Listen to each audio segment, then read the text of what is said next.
దీక్షతో పనిచేస్తున్నటువంటి నాకు అప్పటికే జగన్మోహన్ రెడ్డి గారు నా టికెట్ ప్రకటించినప్పటికే 4 సిట్టింగ్లు అయ్యాయి అధిష్టానం వద్ద. ఆ 4 సిట్టింగుల్లో తన అధిష్టానం వద్ద పెట్టిన డిమాండ్ ఏంటంటే టికెట్ నాకు ఇవ్వండి, నాకు దువ్వాడ శ్రీనివాస్తో డివర్స్ ఇప్పించండి, విడాకులు ఇప్పించండి, నాకు లేదంటే నేను ఊరేసుకొని ఇక్కడే విషం తాగి చేస్తాను. ఇది బ్లాక్మెయిల్ అధిష్టానానికి. ఈ రకమైన పరిస్థితి వచ్చినప్పుడు నేను అధిష్టానానికి ఒక మాట చెప్పాను. నా 25 సంవత్సరాల కష్టం, నేనైతే ఏంటి, ఆమె అయితే ఏంటి, ఎవరైతే ఏంటి, తనకుంది దువ్వాడ శ్రీనివాస్ కాకూడదు, తన భర్త కాకూడదని. నాకు అలా లేదు, నేను అంత స్వార్థంగా ఆలోచించలేదు.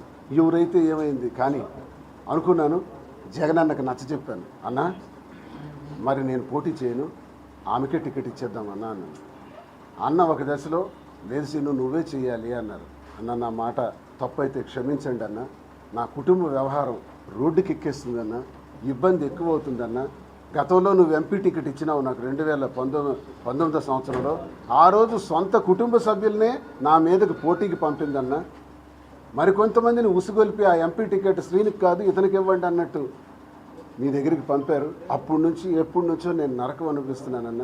వద్దన్నా, ఈసారి మనం గెలుస్తాం, అంతా బాగుంది, తనే పోటీ చేస్తారదన్నా, నేను సహకరిస్తానన్నా అని జగన్ అన్నకు నచ్చజెప్పి టెక్కలొచ్చి నాకు మూలపేట పోర్టు శంకుస్థాపన సందర్భంగా అనౌన్స్ చేసిన టిక్కెట్ని నేను దువ్వాడ శ్రీనివాస్ అని నేను ప్రకటించాను. దువ్వాడ వాణి పోటీ చేస్తారు, నేను చేయను, నేను పార్టీకే పనిచేస్తాను అంటే నా 25 సంవత్సరాల కష్టాన్ని 100 మెట్లు కిందకి దిగి కుటుంబ రక్షణ కోసం, కుటుంబ సంక్షేమం కోసం, కుటుంబం బాగుండాలి, కుటుంబం రోడ్లు ఎక్కకూడదు. సరే తను ఆశపడుతుంది, తను అవని, నేనైతే ఏంటి తనైతే ఏంటి అనుకున్నానే తప్ప అలా అనుకోని వాడిని అయితే నేను టికెట్ జగనన్న కన్విన్స్ చేస్తానా, నేను వచ్చి దువ్వాడ వాణియే పోటీ చేస్తుందని అనౌన్స్ చేస్తానా? నాకు ఆ స్వార్థమే ఉంటే ఇది అర్థం చేసుకోవాలి ప్రజలు. 5 కోట్ల మంది ప్రజలే కాదు, అవతల తెలంగాణ, ఆంధ్రప్రదేశ్ ఎక్కడ చూసిన సోషల్ మీడియాలో ఇదే నడుస్తుంది. దువ్వాడ కుటుంబం, దువ్వాడ కుటుంబం, ఏ యూట్యూబ్ ఛానల్ చూసినా. దీనికి నేను అందుకే కూలంకషంగా ఈ ప్రెస్ మీట్ ద్వారా, ఈ మీడియా ప్రతినిధుల ద్వారా ప్రజలందరికీ, కోట్ల ప్రజలందరికీ కూడా నా ఆవేదన మీకు నేను తెలియజేస్తున్నాను.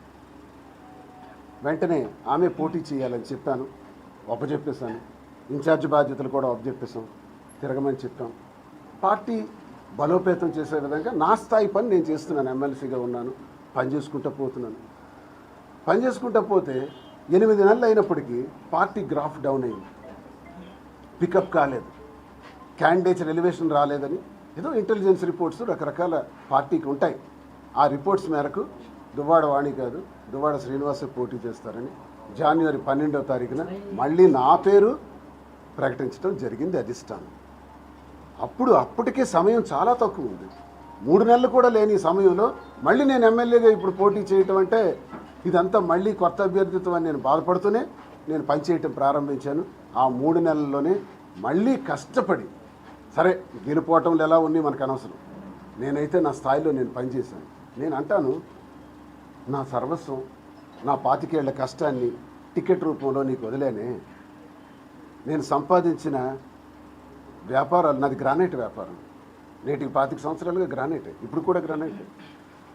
ఈ గ్రానైట్ వ్యాపారంలో నేను దైవ సాక్షికి చెప్తున్నాను, ఆత్మసాక్షికి చెప్తున్నాను, ఎంత డబ్బు వస్తే అంత డబ్బు తన చేతిలోనే పెట్టేవాడు, కాదంటే అడగమండి. ఎంత డబ్బు వస్తే అంత తన చేతిలో పెట్టాను. నా చేతుల్లో పెట్టుకొని విలాసాలకో, షికారులకో, లేదా ఏదే దేశ విదేశాలు తిరగటానికో నేను ఆ డబ్బును వృధా చేయలే. జల్సాలకి, షికార్లకి నేను వృధా చేయలే. ఆమె చేతుల్లోనే డబ్బులు పెట్టాను.